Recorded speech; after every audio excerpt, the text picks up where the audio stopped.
Don't think we forgot about baseball as we enter this weekend around MLB. Tons of baseball breakdowns around the bigs coming your way live right here for the next two segments from the bright mind of Donnie Rightside, live on the early line on SportsGrid. DRS, a race for the top spot in the American League Central that has become a tad more competitive because the Guardians are on a slide. Cleveland has lost 5 straight games, entering a weekend set in Minneapolis against the Twins. Minnesota not all that far out from the number 1 spot in the AL Central. A doubleheader of action today in Minnesota. A makeup from early in April gets us started just a little bit after 2 p.m. Eastern time. The Twins a minus 138 favorite in the opening game against Cleveland. And then later tonight, a little bit after 8 p.m. Eastern time, the Twins a slight favorite for game number 2 as well. Yeah, the pressure's really going to build here today for the Guardians because they're coming into this game, again, playing a divisional opponent, but also understanding they're on a 5-game losing streak and with a doubleheader. Doubleheaders aren't great for getting win streaks underway. You're just hoping that you're going to win one of these 2 games, which means you're probably going to be losing, worst case scenario, what, Ben, 6 out of 7 games when it's all said and done. But also, game number 1, Tristan McKenzie's going to take the mound. He's been bad this year. No statistics over the past 30 days, but take a look at his season. 339 batters faced, a 240 ISO power number against with a weighted on base percentage of 362. Now, if you're going to take a look at the opposing side pitcher, it's Bailey Ober. You might say, like, I don't really know that guy all that well. Well, Ben, I'm going to tell you right now, 26 eligible pitchers on my card today over the past 60 days with a minimum of 20 innings pitched. You know where Ober sits? Number 2 with a 78 xFIP minus and an ERA of 2.40 and a Sierra number very manageable at 3.08. The better team in this game, game number 1, is going to be Minnesota. Now, as I say that, you can't say, even in a doubleheader, you don't want to stress your bullpen out, right? You don't want to play, superstars 2 games back-to-back if you don't need to. But you're telling me right now against a division opponent losing 5 straight games, and I'm saying they're going to lose game number 1, Cleveland? You got to go max effort in game number 2, regardless of what happens here, because you can't afford to lose 7 in a row, including 2 more games to the Minnesota Twins. So that's something to watch for game number 2. But game number 1, I do like the Twins here. The Guardians just a 3.5-game lead for that top spot in the American League Central from the odds perspective, down to just a minus 155 favored number. Cleveland often throughout a good majority of this MLB campaign has held a 5.5, 6-game advantage in the American League Central. It is starting to dwindle. The Guardians on a 5-game skid. A reunion today in the Trop. Zach Eflin, traded for by Baltimore from the Rays at the trade deadline, will make his 3rd start with the O's, but against his former team in Tampa. The O's need to keep winning games. There's a battle for the top spot in the American League East. Baltimore, a slight road favorite today at minus 134, total of 7.5. Now, Eflin has given up 5 earned runs in total in the 2 starts he has made for Baltimore, but he and the O's have won both of those first 2 starts in a Baltimore jersey. Here's what you like, too, right? Oh, Zach Eflin on the road. Typically, you pitch better at home. Well, technically, is this not a home game per se for Zach Eflin going back to play in Tampa Bay? So that's something to use. If you're out there saying, I love those home road splits, don't use them in this one because technically this was his home ballpark and understands how to pitch there. And also, yesterday, 8 innings, this team, the Baltimore Orioles, was held down before breaking out in the 9th inning. I look for more damage today. Littell's not a great pitcher, and if you take a look at his last 60 days, a 108 xFIP minus, which is slightly above average, but an ERA approaching closer to 5. This is a team the Baltimore Orioles has done very well against right-handed pitching. So for me, I think Baltimore wins this game, and I do think you have some legitimate RBI props here. You know I love myself a little bit of Anthony Santander. 394 ISO power number through his last 81 at-bats against right-handed pitching. The better team is Baltimore. They lost yesterday. They're going to win today. Tanner Houck, the all-star for Boston, has not looked great here as of late. 6 earned runs given up as the Red Sox start a weekend set against the Houston Astros. 6 earned given up for Houck in his last start for Boston. But the Red Sox playing good baseball despite not being able to complete the sweep over KC this week at Kauffman. They won that series. The Red Sox have won 6 of their last 8. The Astros took the final 2 games of their midweek set against their in-state and divisional foes, the Texas Rangers. Boston, a home favorite today against Ronald Blanco and the Astros.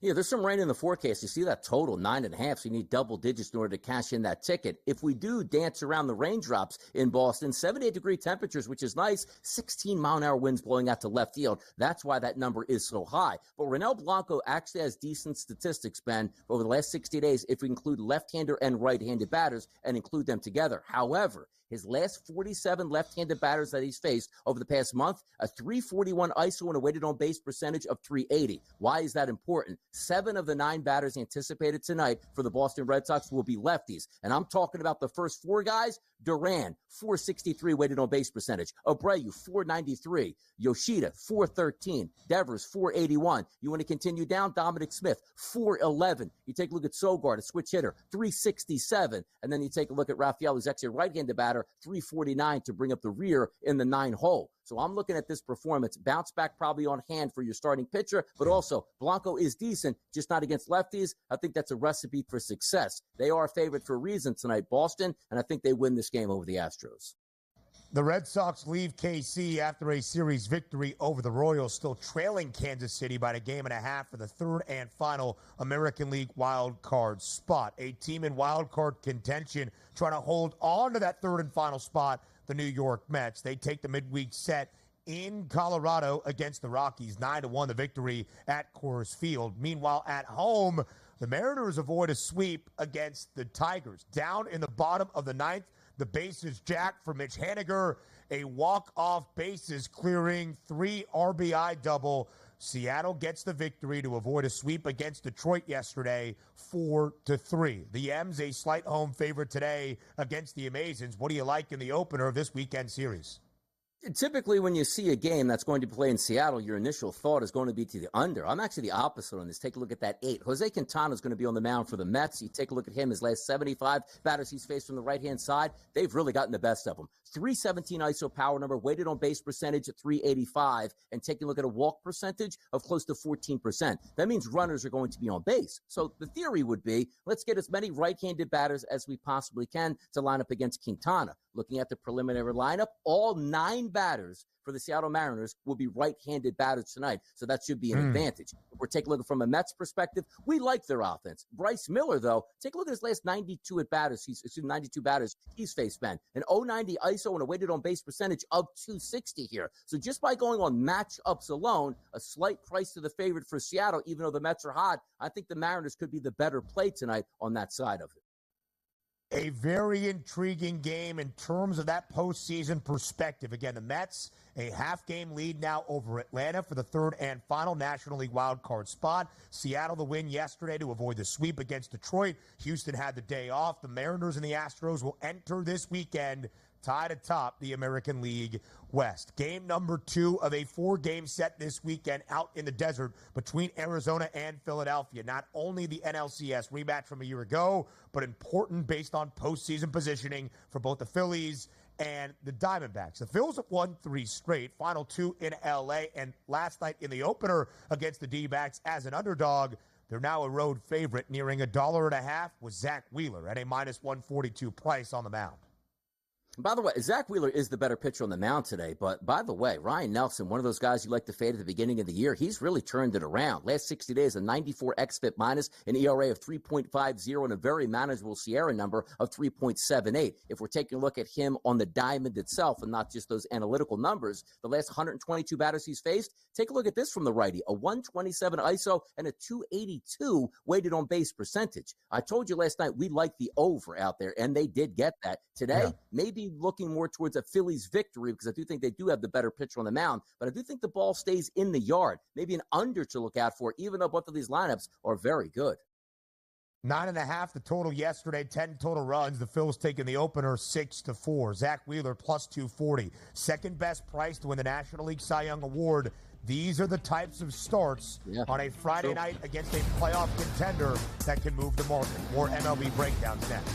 The Braves down bad as of this moment. Atlanta has lost 5 consecutive games, and for the first time, maybe all season, has fallen out of postseason spots as of this moment. A half game behind the Mets for the third and final National League wildcard spot. Atlanta has to pull it together They go with our guy Grant Holmes today on the road Yeah. at Coors against the Rockies. -162, the number in favor of Atlanta against the worst team in the National League. That is Colorado. 10.5 now the total. The Braves weren't terrible offensively against Milwaukee, just a little bit lifeless. They did score 12 total runs in their last 2 games against the Brew Crew. It's just that Milwaukee scored 24 combined runs in each of those 2 victories for Milwaukee. Can Atlanta pick it up at altitude today against the Rocks? I don't want to lay that heavy price, so let's just say -150 or higher on the Braves on the road. I don't think it makes all that much sense. But going against Colorado, they are the better team today. Let's take a look at Tanner Gordon, who's going to be on the mound for the Rockies on the season. He's actually only faced 91 batters. But having said that, Ben, the splits, 294 ISO against and a 394 weighted on base percentage. He has done very well, however, against left-handed batters, which is interesting as a right-handed pitcher. Where they're getting the best of him, it's from the right side. Last 36 batters he's faced, Ben, a 471 ISO power number and a 537 weighted on base percentage. And you might say, like, oh, that might be just in the last month. But if you add on another 12 batters over his season, that number is still a 413 ISO and a weighted on base percentage of 539. So when you flip to it, maybe you don't want to go after the lefties, but there's a couple righties that are doing very well against right-handed pitching over the past month for the Braves. That's Austin Riley, 241 ISO power number, and Marcell Ozuna at a 341 ISO power number. If you want to throw in Orlando Arcia, still has 70 at-bats with a 258 ISO and a 415 weighted on base percentage. I do think the Braves get it together, and you're right about that. It's not as if, like, we worry about the Atlanta offense. Hey, shutout in game number 1. They actually were scoring a decent amount of runs, but the pitching really let them down. So if the pitching lets them down in Colorado, maybe you don't want to lay that price. But having said that, there's still some RBI opportunities, even if they are juiced, since being in Colorado. Riley, Ozuna, and Arcia make a lot of sense today if you're looking for an RBI option. Again, the Braves now a half game behind the New York Mets for the 3rd and final National League wildcard spot. A team at the All-Star break we expected to contend maybe in the NL wildcard race if they could hold on. The Pittsburgh Pirates, they have started to fade. They have dropped 4 in a row, 6 of their last 7. The Buccos now 2 games below 500 and 4.5 back of a wild card position in the National League. The Dodgers not playing their best brand of baseball in the last 2 weeks. They've lost 7 of their last 11, including the midweek set against Philadelphia at home. The Dodgers remain at the Ravine, and Jack Flaherty, the native Angelino, makes his 2nd consecutive start for L.A. Darn good in his Dodgers debut. 6 innings of work against Oakland, shutout baseball, 7 strikeouts. Flaherty and the Dodgers greater than a $2 favorite tonight in Los Angeles. Is the price justified? The price is justified because the better pitcher on the mound certainly is going to be from a Dodgers perspective. Flaherty will get to that in just a second. The Dodgers are home, and also just some heartbreaking losses as of late for Pittsburgh, and they're starting to reel a little bit. And it's not a great situation to say, well, let's fly from Pittsburgh and go out to Los Angeles, then stay on the West Coast and play some pretty quality opponents. And certainly you're trying to hang around that wild card streak. You're 4.5 games back. This could slip to 5, 6, and 7.5 games back with 3 or 4 teams above you trying to climb into that wild card spot. So this is a danger zone for Pittsburgh. But if we are looking at the game itself, Jack Flaherty, last 91 batters he's faced, Ben, stellar. 071 ISO against, a 199 weighted on base percentage. If you just look at his season in totality, 440 batters he's faced, a 151 ISO and a weighted on base percentage of 271. This was the key acquisition for the Dodgers that's supposed to propel them and help them in the playoffs once they get there. So for my money in this game today, I look at that total because it's not a terrible pitcher that you have in Mitch Keller. He's a veteran guy. It's not the guy that's going to have a spot start. He does have a decent ERA over the past 60 days, slightly elevated xFIP minus number. I do like the Dodgers, but I just don't know if I want to pay a 2-to-1 price in this environment. But I would be surprised if Pittsburgh comes away with the victory in this game. Yeah, I would as well. Jack Flaherty, that key piece, the big acquisition made on deadline day, and the Dodgers are happy with the early return, I would say, as of right now. The Show Me State Showdown, a rivalry series, a unique weekend set. Only a 2-game series in Kansas City between the Royals and the Cardinals. KC a slight home favorite in Kauffman tonight, -116. Total of 9 against the Redbirds. Again, DRS, just today and tomorrow, an off day Sunday for both St. Louis and KC. Now, what's the reason for that, though? Is there a reason why they have an off day Sunday? Do they have like one of those like international games they're playing or something? That's kind of odd that they're going to take off a Sunday at that point. So just a random From what quirk in I the can, schedule, I guess? yeah, I think it's just kind of a random quirk in the schedule. Rivalry series, like what we saw during the Subway set, Yeah. are really just 2 games, but both of those were in the midweek. St. Louis and KC have played earlier in the month of July, about a month ago now. On July 10th, they had a rainout, played a doubleheader. KC took both of those games on the road under the arch in the Lou. Not exactly sure what the reasoning is for the schedule, except we have seen rivalry series only be 2 games apiece. Regardless, for game number 1, what's the play?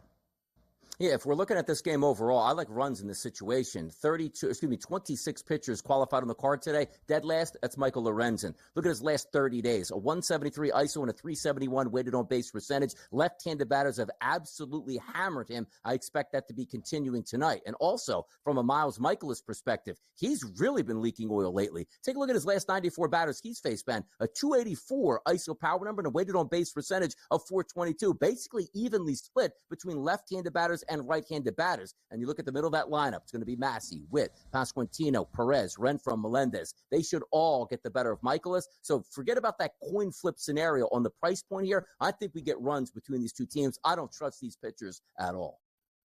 How about our 2 guys, DRS, ranking in the top 5 around the bigs in RBIs recorded this season? Bobby Witt Jr., 84, the Pasquatch himself, Vinny P, Vinny Pasquantino, also with 84. It's been the offensive production for KC. Yeah. The Royals, a 1.5 game lead for the 3rd and final spot in the AL wild card. St. Louis now 2.5 back of the National League wild card chase. DRS, we send you into the money line. Have a great weekend, my friend. We'll see you on Monday. Gonna enjoy. Be back Monday. Get after it.